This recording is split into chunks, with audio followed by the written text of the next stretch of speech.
Subscribe करें गुरुजी world और bell icon को प्रेस करें सबसे पहले सिलेक्शन के लिए। जय हिंद, वंदे मातरम। स्वागत है आप सभी का गुरुजी वर्ल्ड एग्जाम स्टडी प्लेटफॉर्म में। राष्ट्र हित में शिक्षा, this is Dheeraj Dwivedi from Guruji world.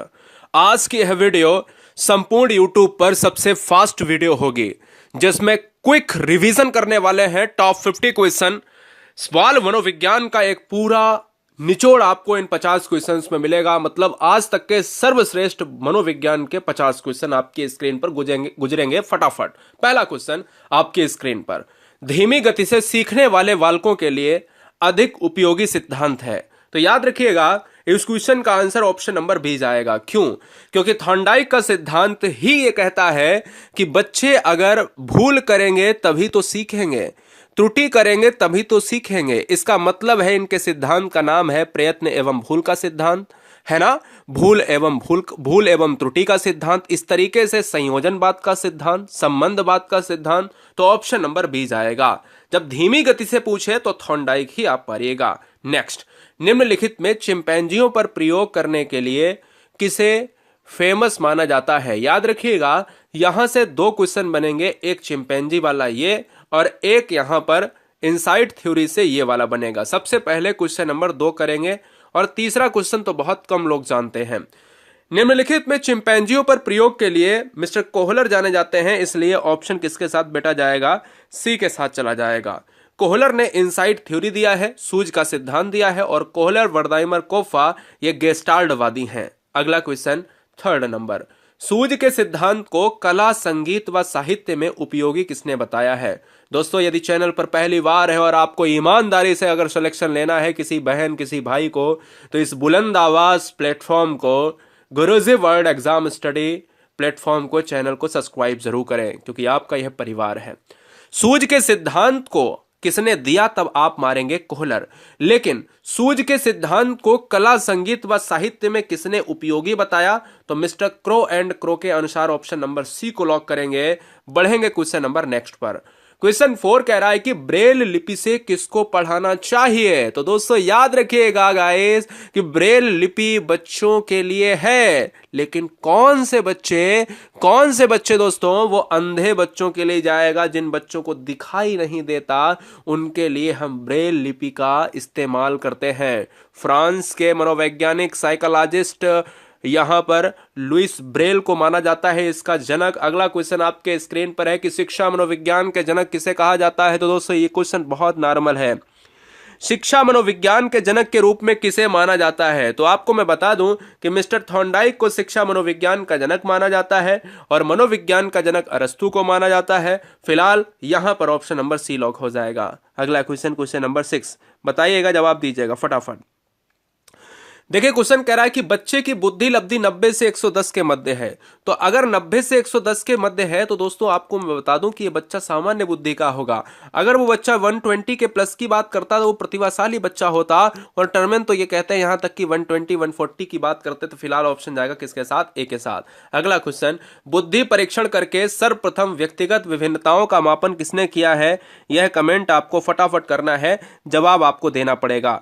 क्या आंसर हो जाएगा? जवाब दीजिएगा फटाफट, क्या आंसर हो जाएगा भैया? बुद्धि परीक्षण सबसे पहले किसने किया था जिसमें व्यक्तिगत विभिन्नताएं, इंडिविजुअल डिफरेंसेस की बात हुई है? बताइएगा। क्वेश्चन नंबर 7 विनय को जाएगा दोस्तों। यहां पर ऑप्शन नंबर किसको जाएगा? बी के साथ चला जाएगा, विनय महोदय। शिक्षक एवं विद्यार्थियों के मध्य संबंध होने चाहिए, तो कैसे संबंध होने चाहिए? आपके अकॉर्डिंग क्या आंसर हो सकता है? तो मैं आपको बताऊं, शिक्षक और विद्यार्थी के मध्य एक मित्रतावत संबंध होने चाहिए, एक स्नेह का संबंध होना चाहिए, एक विलीवेंस की बात करेगा, विश्वास का, एक सम्मान का, दोनों सम्मान करें, वो उसकी सम्मान की बात करे, वो उसकी सम्मान की बात करे। तो फिलहाल ऑप्शन जाएगा भाई डी के साथ। अगला क्वेश्चन है, मनोविज्ञान का व्यवहार का जो शुद्ध विज्ञान है वो किसने कहा है? तो मैं आपको बताऊं कि यह नाम बहुत चर्चित है, वाटसन। वॉटसन एक व्यवहारवाद के जनक भी है, यह भी आपको याद रखना है। व्यवहारवाद के जनक किसे कहा जाता है? मिस्टर वॉटसन को कहा जाता है। वॉटसन ने ही यह कहा है कि जो मनोविज्ञान है वो व्यवहार का शुद्ध मनोविज्ञान है, इसलिए ऑप्शन नंबर जाएगा बी के साथ। अगला है समस्यात्मक बालक किसे कहते हैं? तो दोस्तों समस्यात्मक बालक एक बहुत सिंपल सी परिभाषा है कि अगर कोई बच्चा क्लास में अगर परेशान करता है, किसी बच्चे को तमाचा मार देता है, स्कूल की बाउंड्री को कूद के भाग जाता है, चोरी कर लेता है, तो ये समस्यात्मक बच्चे हैं, यानी कुसमायोजित होते हैं, इसलिए ऑप्शन किसके साथ जाएगा? ए के साथ जाएंगे, ये समायोजित बच्चे नहीं होते हैं। अगला बालक का विकास परिणाम है, यानी जो बालक का विकास है वो किसका रिजल्ट है, किसका परिणाम है?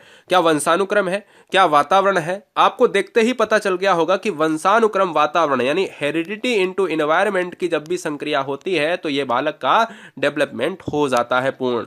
अगला है एक बच्चे की मानसिक आयु 12 वर्ष है, वास्तविक आयु 10 वर्ष है और उसकी बुद्धि लब्धि क्या होगी? देखिए मानसिक आयु की बात कर रहा है तो है 12 वर्ष और वास्तविक आयु है कितनी भैया? 10 वर्ष है। सूत्र होता है IQ बराबर मानसिक आयु बटे वास्तविक आयु इंटू 100 होता है, ठीक है ना। तो मानसिक आयु ऊपर रखेंगे तो मानसिक आयु है 12 बटे वास्तविक आयु 10 है इंटू 100 फार्मूले में है, 0 से 0 गया 12.120, तो आंसर किसके साथ? ऑप्शन नंबर सी के साथ चला जाएगा। शिक्षा मनोविज्ञान शैक्षिक परिस्थितियों में मानव व्यवहार का अध्ययन करता है, यह कथन किसका है? तो शिक्षा मनोविज्ञान शैक्षिक परिस्थितियों में मानव व्यवहार का दोस्तों अध्ययन करता है, तो यह क्वेश्चन का आंसर होगा ऑप्शन नंबर ए के साथ। ये क्वेश्चन बहुत विवादों में रहता है, मैं आपको बता देता हूं, लेकिन आपको क्या मारना है? स्किनर मारना है, स्किनर महोदय, ऑप्शन नंबर ए के साथ। बुद्धि मॉडल सबसे जबरदस्त question exam point of view से कि बुद्धि मॉडल की संरचना प्रस्तावित किसके द्वारा की गई थी? देखिए बुद्धि मॉडल की संरचना की जब भी बात हो तो आप वहां पर जेपी गिलफोर्ड को मारिए। इस क्वेश्चन को नोट किया जाए, very very most important, star लगा लीजिएगा और याद रखिएगा कि त्रिविमीय संरचना किसने दिया? तो त्रिविमीय संरचना जो है यहां पर भी आप याद रखिएगा वो किसने दिया? जेपी गिलफोर्ड ने। अगला है 15 नंबर, निम्नलिखित में से मनोविज्ञान को मन का विज्ञान किसने कहा था? तो जवाब दीजिएगा कि निम्नलिखित में से मनोविज्ञान को मन का विज्ञान किसने कहा था? मन का विज्ञान किसने कहा था? तो आपको मैं बता दूं कि पेस्टोलॉजी और पेम्पोलॉजी का जब नाम आता है तो मनोविज्ञान कहा गया मन का विज्ञान। आत्मा के विज्ञान की बात की जाती है तो प्लेटो, अरस्तु, डेकार्टे का नाम आता है और मन के विज्ञान के लिए पेस्टोलॉजी का नाम आता है। अगला क्वेश्चन 16 नंबर, व्यक्तिगत निर्देशन में कौन सा बिंदु नहीं सम्मिलित होता है? व्यक्तिगत निर्देशन का मतलब है जब आप इंडिविजुअल तरीके से आप किसी को राय दे रहे हो, मशवरा दे रहे हो, तो वहां पर कौन सा बिंदु आप शामिल नहीं करेंगे? आपके पास समय है, जवाब दीजिएगा। यहां पर देखिएगा कि जब व्यक्तिगत ही करोगे, एक ही व्यक्ति को आपको देखना है, तो आप समूह की बात क्यों करोगे? तो यही नहीं होना चाहिए, यानी समूह मनोवैज्ञानिक परीक्षण नहीं। समूह में तो बहुत से लोग होते हैं, ठीक है ना, तो विशेष मानसिक क्षमताएं होती हैं, अभिक्षमता एवं अभिवृत्ति के द्वारा आप कर सकते हो। व्यक्तिगत विशेषताएं सिंपल सी बात है, लेकिन समूह में नहीं, क्योंकि समूह तो क्वेश्चन ही नहीं कह रहा है। ऑप्शन जाएगा ए के साथ। अगला, शारीरिक विकास का क्षेत्र कौन सा है? शारीरिक विकास का क्षेत्र दोस्तों स्नायु मंडल है, इसलिए ऑप्शन ए आएगा। 18, शरीर के आकार में वृद्धि होती है। देखो दो चीजें, विकास एक अनवरत चलने वाली प्रक्रिया है, विकास हमेशा चलता है, और शरीर के विकास की बात करें तो वो हमेशा नहीं चलता है।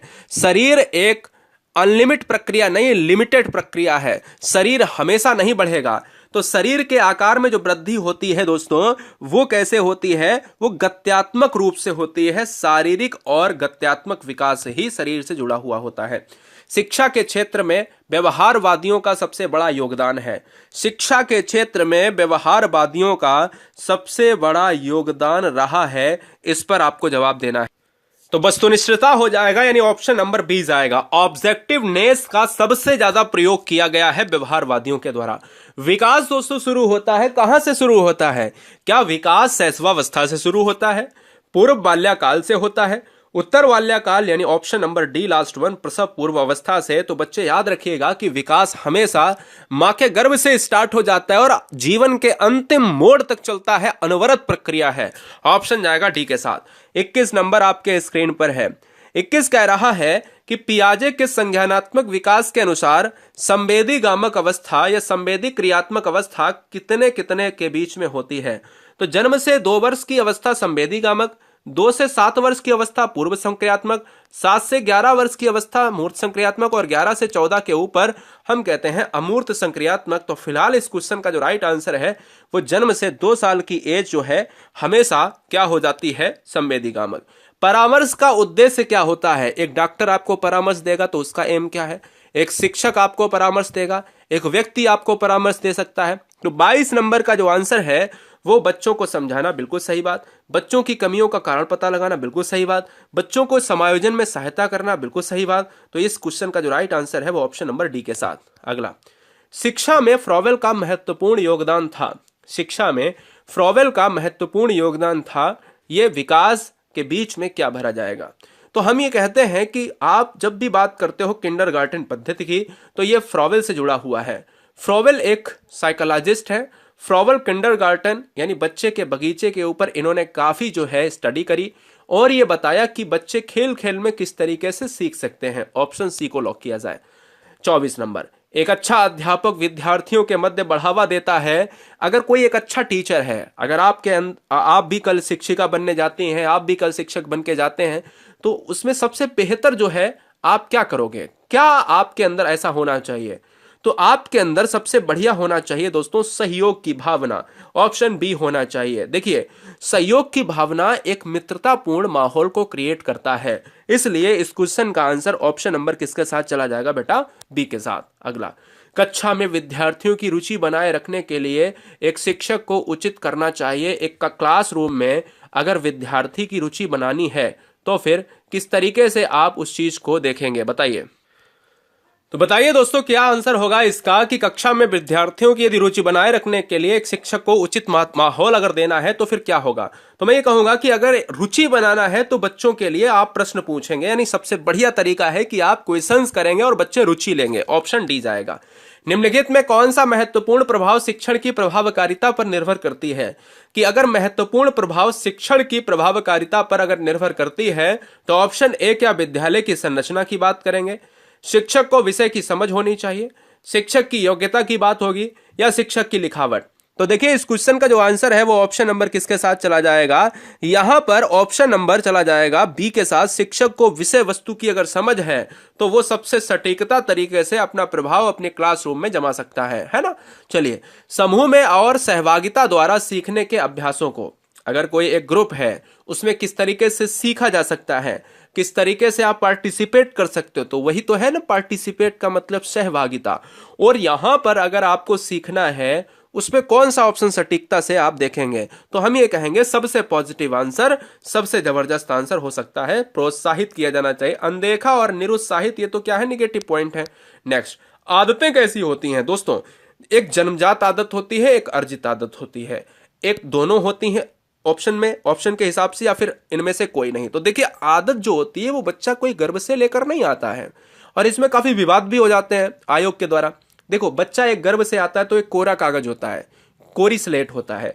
जैसे जैसे बच्चा इन्वायरमेंट में ढलता है वैसे वैसे क्या होता है कि इन चीजों को अर्जित करता है। वो अच्छे माहौल में रहेगा तो अच्छी आदतें, बुरे माहौल में रहेगा तो बुरी आदतें। तो अर्जित कैसे करेगा? ईवीएस यही कहता है कि इन्वायरमेंट में अगर आप सही तरीके से अपने आप को ढाल लेते हो तो अच्छी आदत, और अगर गलत संगत है तो बुरी आदत। अगला, सहयोगात्मक रणनीति को किस श्रेणी में महिलाएं निम्नलिखित में संबंधित नहीं होती, यानी किस श्रेणी में संबंधित नहीं होती? सहयोगात्मक रणनीति की किस श्रेणी में महिलाएं निम्न में से संबंधित नहीं होती हैं? यह क्वेश्चन का आपको जवाब देना है। देखिए, सहयोगात्मक की जब बात होती है तो यहां पर भी एक पॉइंट यूज हुआ था सहभागिता, और यहां पर यूज हुआ है सहयोगात्मक। सहयोगात्मक में क्या हो सकता है? अनुकूलन हो सकता है, समायोजन हो सकता है, स्वीकार्यता हो सकता है, क्रांति लाई जा सकती है, लेकिन प्रतिरोध नहीं हो सकता। इसलिए ये क्वेश्चन सीडीपी का थोड़ा सा टफेस्ट पॉइंट लेकर आता है। अगला क्वेश्चन, विकास की प्रवृत्ति कैसी होती है बेटा? विकास की प्रवृत्ति, कभी कभी हम बच्चे ये सोच लेते हैं कि हम निगेटिव आंसर मारें, तो हमने कहा कि निगेटिव आंसर क्या आपको मारना है, बताओ। विकास की जो प्रवृत्ति होती है वो कैसी होती है?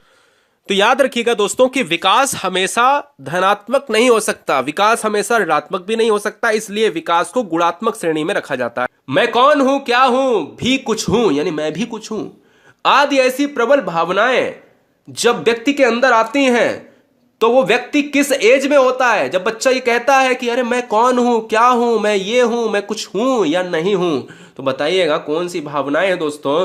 तो विकास की वह अवस्था इंगित करती है दोस्तों, यानी किशोरावस्था इंगित करती है। यानी ऑप्शन किसके साथ जाएगा? ऑप्शन जाएगा ए के साथ। यानी मैं कह सकता हूं 31 का क्या हो जाएगा? ए हो जाएगा।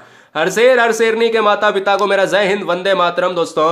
और क्वेश्चन नंबर हम लेते हैं 32। मानव का विकास निम्नलिखित में किस पर निर्भर होता है? मानव का विकास निम्नलिखित में किस पर निर्भर होता है? उसकी वृद्धि यानी अभिवृद्धि पर, गलत बात। उसके वातावरण पर, बिल्कुल सही बात है। उसकी बुद्धि पर, बिल्कुल सही बात है। लेकिन अगर मैं कह दूं कि अगर तीनों हो जाएं, भाई सिंपल सी बात है, मैं इसको अकेले तो नहीं ले सकता हूं, लेकिन उसकी वृद्धि तथा वातावरण से मिलने वाली परिपक्वता पर, यह सबसे बेस्ट आंसर है। तो यह हमारा क्या चला जाएगा? ऑप्शन नंबर डी हमारा लॉक हो जाएगा, क्योंकि इससे बेस्ट आंसर है नहीं। उच्च प्राथमिक स्तर के बालक की विशेषता कौन सी नहीं है? उच्च प्राथमिक स्तर के बालक की कौन सी विशेषता नहीं है दोस्तों? यह आपको बतानी है। कार्यों को शीघ्रता से करना है, डेटिंग करना, डेटिंग करने की बात समझ रहे हो ना? डेटिंग करने की बात यहां पर कर रहा है। विभिन्न प्रकार के व्यवहार का प्रदर्शन करना, सफलता को अनुभव करने की चाह रखना। अब देखो, एक डेटिंग आता है, निगेटिव में आता है, जिसमें मेल एंड फीमेल की बात हो जाती है, वो भी मनोविज्ञान में चर्चा की गई है। अगर हम उसको भी मान लें तो भी यहां पर वही आंसर हो जाएगा, क्योंकि यही नहीं है, क्योंकि कार्यों को शीघ्रता के करने की आवश्यकता होती है, बिल्कुल है। अच्छा, कौन से नहीं हो सकते हैं या कौन से यहां पर हो सकते हैं कि बिल्कुल सकारात्मक है? ये देखिएगा, ये सकारात्मक है। विभिन्न प्रकार के व्यवहार का प्रदर्शन करना, बिल्कुल सही बात है कि उच्च प्राथमिक जो स्तर के बच्चे हैं उनमें यह विशेषता पाई जाती है। सफलता को अनुभव करने की चाह, कोई बच्चा ये चाहता कि भाई वो असफल हो जाए, हमेशा चाहता है कि वो सफल ही हो और बेहतरीन बच्चा बने, तो ये भी आपका सकारात्मक है। यही हमारा ऑप्शन जाएगा बी के साथ। यही डेटिंग करना क्या है? निगेटिव है। निम्नलिखित अवस्थाओं में से डर्टी एज किस अवस्था की एक प्रमुख विशेषता है? डर्टी एज किस अवस्था की एक प्रमुख अवस्था है दोस्तों? जरा जवाब दीजिएगा। निम्नलिखित अवस्थाओं में से डर्टी एज किस अवस्था की एक प्रमुख विशेषता है? तो पूर्व बाल्यावस्था है, बाल्यावस्था है, किशोरावस्था या फिर प्रौढ़ावस्था। तो दोस्तों हम कह सकते हैं इस क्वेश्चन का राइट आंसर जाएगा, ये यहां पर थोड़ा सा काट दीजिएगा, यहां पर ऑप्शन जाएगा बी के साथ, ठीक है ना? यहां पर थोड़ा सा कलर गलत हो गया है। मैं आपको बता देता हूं कि डर्टी एज का मतलब होता है, यहां पर हिंदी में लिख देता हूं मैं, गंदी एज किसे कहा जाता है? तो गंदी एज मैंने आपको पहले ही बताया कि जिस एज में बच्चे कपड़े गंदे करते हैं, क्या कपड़े गंदे करते हैं, तो वो एज कहलाती है, बाल्यावस्था कहलाती है। वो 5 से 12 साल की उम्र होती है, ये बात आप याद रखिएगा। डर्टी एज बाल्यावस्था होती है, किशोरावस्था मत लगा देना, ठीक है? सर्वप्रथम मनोविज्ञान को किसका विज्ञान कहा था? बताइए, एक सिंपल सा भी क्वेश्चन बीच में ले लिया है।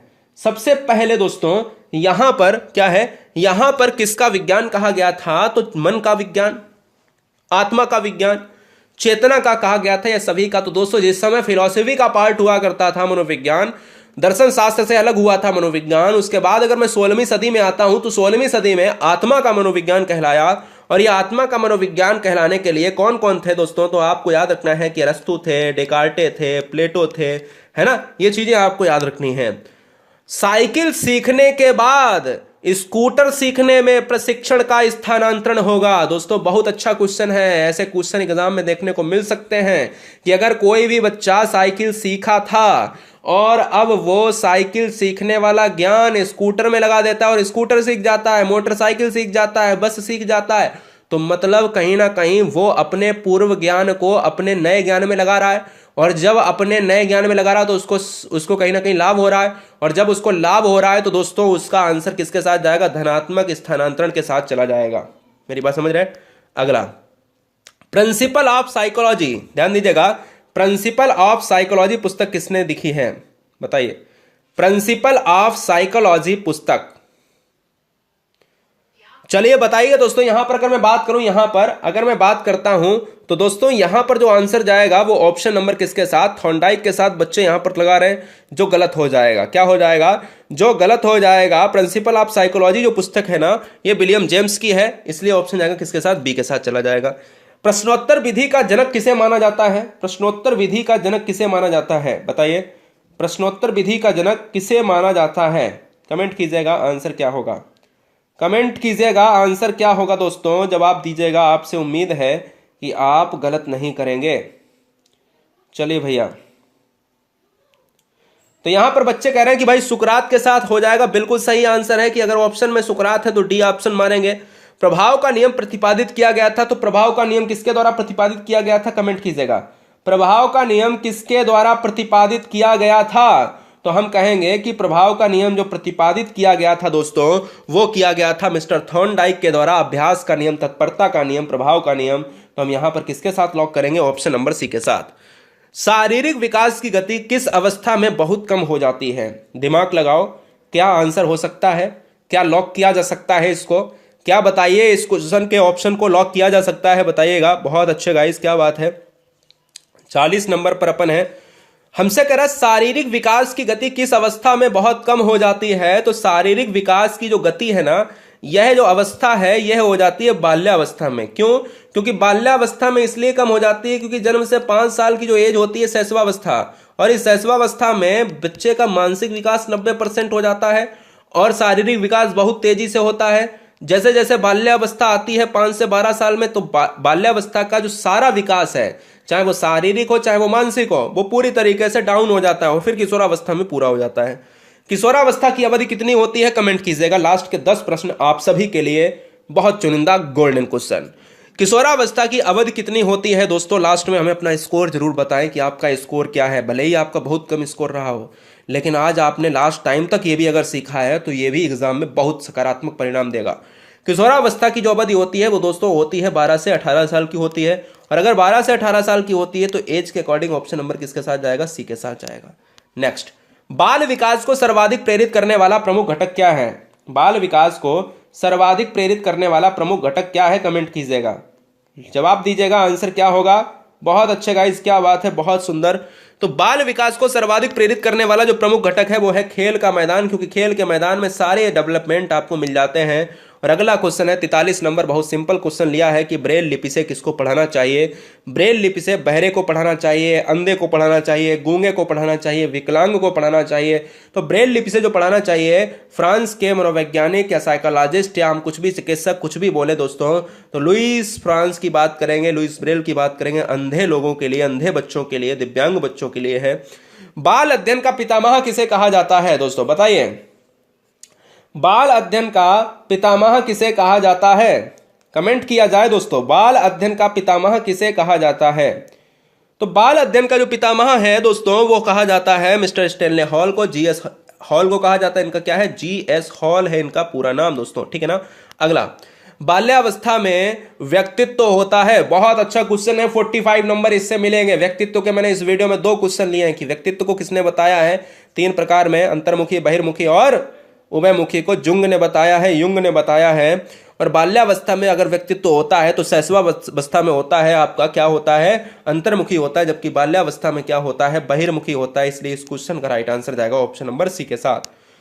अंतिम 5 प्रश्न पर है, तो डियर स्टूडेंट क्वेश्चन नंबर 46 आपके स्क्रीन पर है, कहता है किस अवस्था में काम प्रवृत्ति निम्न स्तर पर पाई जाती है। तो दोस्तों जब भी निम्न लग जाए तो वृद्धि निम्न हो जाए, विकास रुक जाए निम्न हो जाए, उसका शारीरिक विकास निम्न हो जाए, मानसिक विकास निम्न हो जाए, काम प्रवृत्ति निम्न हो जाए, तो सभी निम्न वाली अवस्थाओं की अगर मैं बात करूं तो ये क्या जाएगा, ये बाल्यावस्था की तरफ इशारा करेगा। इसलिए हमारा ऑप्शन किसकी तरफ जाएगा, बी की तरफ चला जाएगा।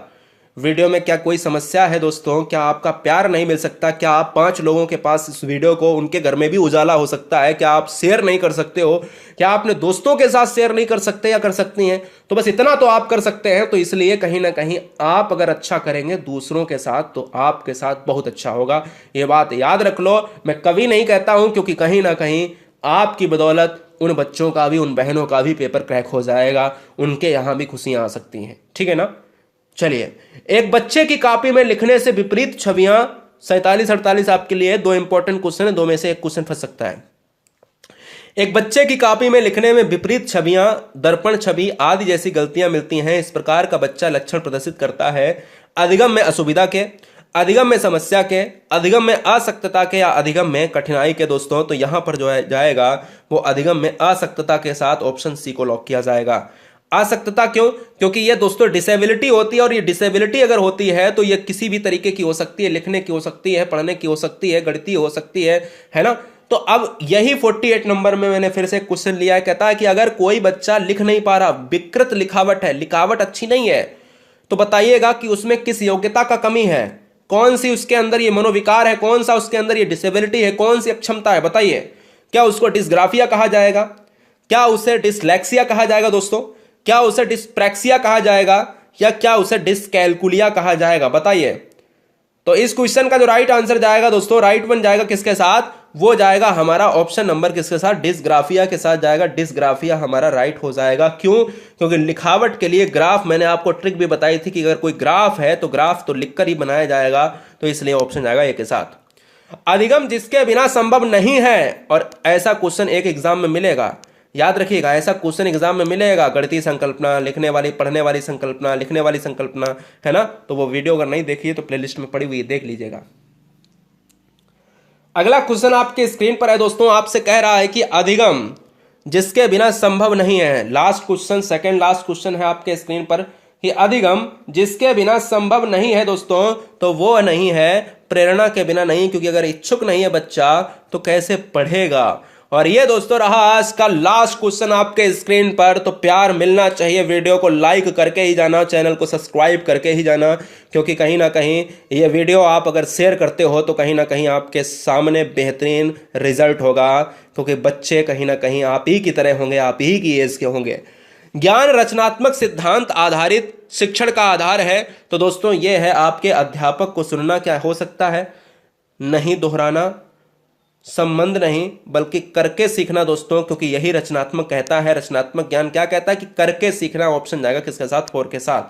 चैनल को सब्सक्राइब करने के लिए धन्यवाद, और पीडीएफ को प्राप्त करने के लिए तुरंत सर्च करें, वहां पर पीडीएफ आपको दी जा रही है। GURUJI गुरुजी वर्ल्ड को सर्च करेंगे तो तुरंत ऐसा लोगो मिल जाएगा, तुरंत लोगो मिल जाएगा, वहां पर आ जाइएगा। लाखों बच्चे, लाखों बहनें, लाखों भाई जुड़े हुए हैं, जुड़ी हुई हैं। हर शेर नहीं वहां पर प्लेटफॉर्म पर है, हम आपका इंतजार करेंगे। टेलीग्राम ग्रुप को ज्वाइन करिएगा, नीचे डिस्क्रिप्शन बॉक्स में आपको लिंक भी मिल जाएगी।